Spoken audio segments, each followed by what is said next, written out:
절에 갈 때 초나 향, 쌀을 무심코 올리지는 않으셨나요? 부처님께 드리는 것을 공양이라고 합니다.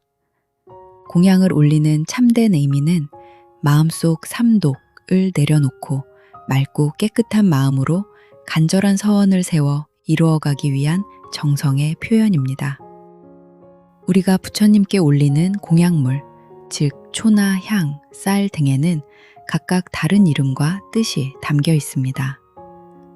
시험을 앞두었을 때, 가족의 건강을 기도할 때, 좋은 인연을 바랄 때, 마음이 답답하고 힘들 때, 집안에 기쁜 일이 생겼을 때, 매번 똑같은 공양을 올리셨다면 이제 내 서원에 맞는 육법 공양의 의미를 바로 알고 깊은 마음을 담아 올려보시는 건 어떨까요?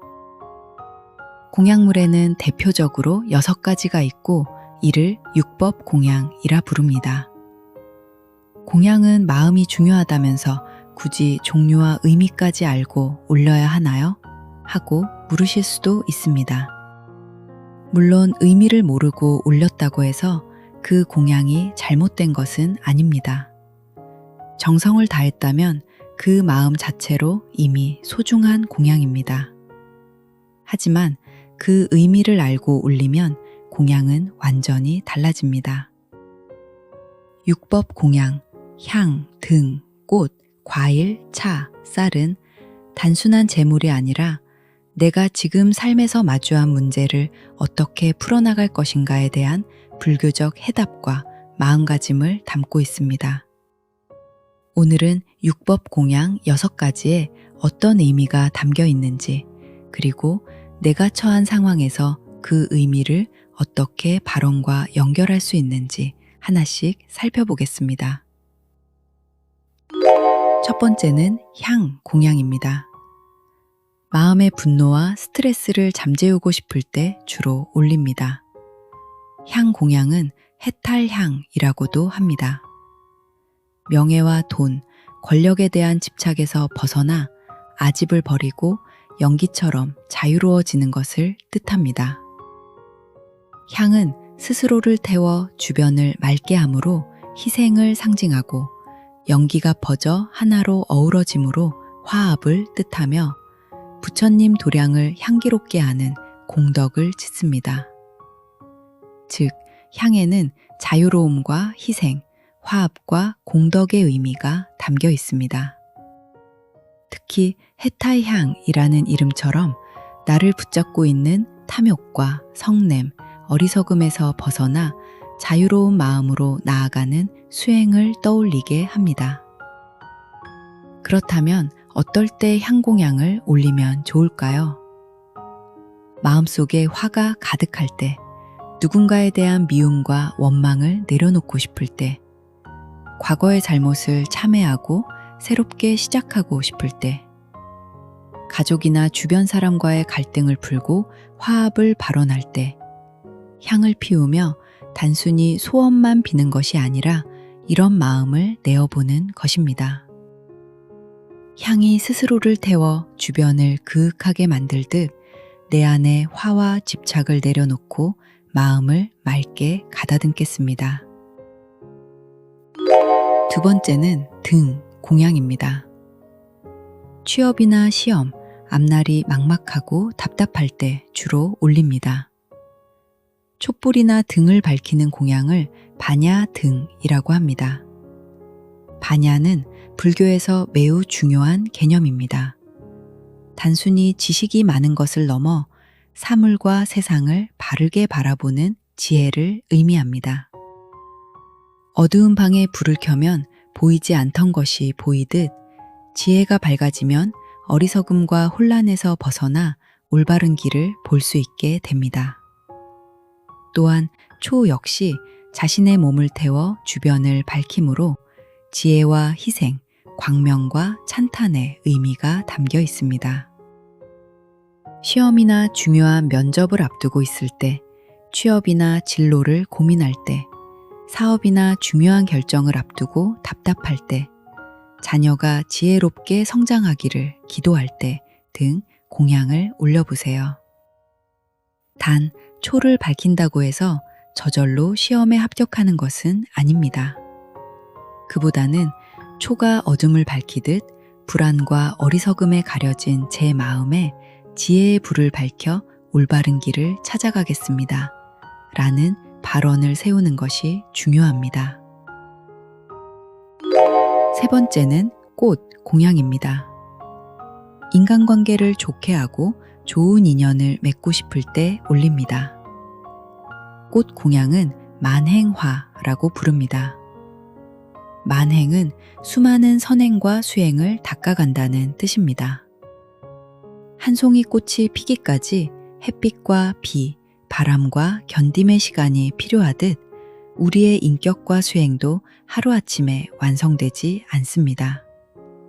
작은 선행이 쌓여 아름다운 꽃으로 피어나는 것입니다. 그래서 꽃에는 수행과 장엄, 찬탄의 의미가 담겨 있습니다. 좋은 인연을 만나고 싶을 때, 부부나 가족 관계가 좋아지기를 바랄 때, 사람과의 갈등을 풀고 싶을 때, 자녀가 아름다운 마음을 가진 사람으로 자라길 바랄 때 꽃 공양을 올려보세요. 이때 단순히 좋은 사람을 만나게 해달라고 기도하는 데서 그치는 것이 아니라 인내로 피어난 아름다운 꽃처럼 저도 타인에게 따뜻한 말과 자비로운 미소를 나누어 아름다운 인연을 피워내겠습니다. 라는 마음까지 이어질 때 만행화의 의미는 더욱 깊어집니다. 네 번째는 과일 공양입니다. 노력한 만큼의 결실, 취업, 합격, 성공, 그를 얻고 싶을 때 올립니다. 과일 공양은 보리과라고 합니다. 여기서 보리는 먹는 곡식이 아니라 깨달음을 뜻합니다. 씨앗이 땅에 떨어져 싹을 틔우고 비바람을 견뎌 꽃을 피운 뒤에야 열매가 맺히듯 과일은 수행과 노력 끝에 얻는 깨달음의 결실을 상징합니다. 오랫동안 준비해온 시험 결과를 기다릴 때, 취업이나 승진을 준비할 때, 진행해온 일이 잘 마무리되기를 바랄 때 과일 공양을 올려보세요. 다만 좋은 결과를 바라기에 앞서 나무가 열매를 맺듯 제가 그동안 땀 흘려 심은 노력이 거짓 없는 바른 결실로 이어지기를 겸허히 염원합니다. 라는 마음을 가져야 합니다. 오늘 내가 좋은 원인, 씨앗을 만들고 있는지 돌아보는 것. 그것이 보리과의 참된 의미입니다. 다섯 번째는 차나 맑은 물, 청수, 공양입니다. 몸과 마음의 병을 고치고 맑음을 되찾고 싶을 때 올립니다. 이를 감로다라고 합니다. 감로는 번뇌의 뜨거움을 식혀주는 맑고 청량한 가르침을 뜻합니다. 목이 마를 때 마시는 한 모금의 물처럼 감로다에는 만족과 청량함의 의미가 담겨 있습니다. 건강이 악화되었을 때, 우울증이나 불안증으로 고통받을 때, 나태해진 마음을 다잡고 싶을 때 차나 청수를 올려보세요. 맑고 깨끗한 찬물로 입안을 헹구듯 내 몸과 마음의 병고와 탁한 기운을 맑게 씻어내겠습니다. 이렇게 발언한다면 물 한 잔도 훌륭한 수행이 됩니다. 마지막 여섯 번째는 쌀 공양입니다. 경제적 어려움을 극복하고 나눔을 실천하고 싶을 때 올립니다. 쌀 공양은 선열미라고 합니다. 선열은 수행을 통해 얻는 깊은 기쁨과 환희를 뜻합니다. 쌀은 생명을 유지해주는 가장 기본적인 먹거리이기에 쌀을 올리는 것은 삶에 대한 감사와 기쁨을 표현하는 일입니다. 경제적으로 어렵거나 사업 자금이 막혔을 때, 삶의 풍요로움을 기원하고 베풀고자 할 때 쌀 공양을 올립니다. 이때도 우리 가족 잘되게 해주세요에서 한 걸음 더 나아가 쌀 한 톨이 생명을 살리듯 이 공양을 통해 나와 이웃이 함께 풍요로워지고 베푸는 삶을 살겠습니다. 라고 마음을 넓히는 것이 좋습니다. 이렇듯 율법 공양은 우리가 사찰에서 자주 접하는 대표적인 공양을 상징적으로 설명한 것이고, 실제 사찰에서는 이 밖에도 여러 가지 방법으로 공양을 올립니다. 먼저 금정 공양이 있습니다. 법당 불전함에 정성을 담거나 불사를 위해 제물을 내놓는 공양입니다.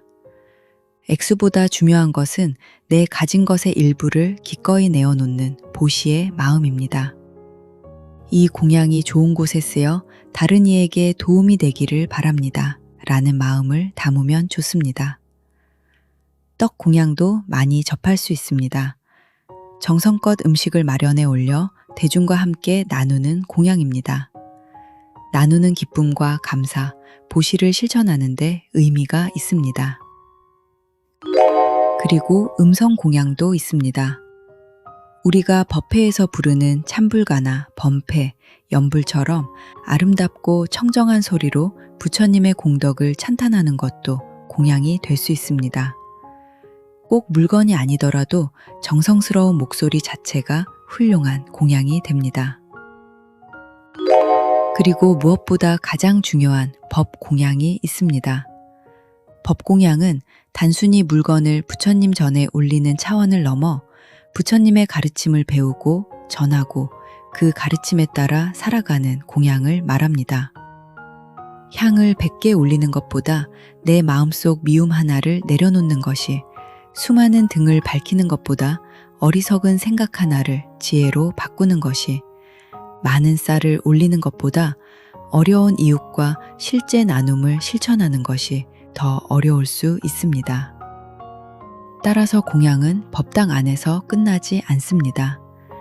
향을 올렸다면 세상에 좋은 마음을 퍼뜨리고, 등을 밝혔다면 마음을 지혜로 밝히며, 꽃을 올렸다면 일상에서 작은 선행을 실천하고, 과일을 올렸다면 좋은 결과를 바라기 전에 좋은 원인을 만들고, 차를 올렸다면 만족할 줄 알며, 쌀을 올렸다면 감사하고 나누는 것. 그리고 오늘 들은 부처님의 가르침을 일상에서 단 하나라도 실천하는 것. 그것이 바로 법공양으로 이어지는 길입니다. 다음에 사찰에 가신다면 무심코 향을 피우거나 초를 밝히기 전에 잠시 그 의미를 떠올려 보십시오. 나는 오늘 무엇을 발언하고 있는가? 그리고 그 발언을 이루기 위해 나는 어떻게 살아갈 것인가? 부처님 앞에 올린 공양물은 법당에 두고 나오지만 그 안에 담았던 마음만큼은 온전히 품고 돌아오는 것입니다. 어쩌면 우리의 진짜 공양은 법당을 나서는 그 순간부터 시작되는지도 모릅니다.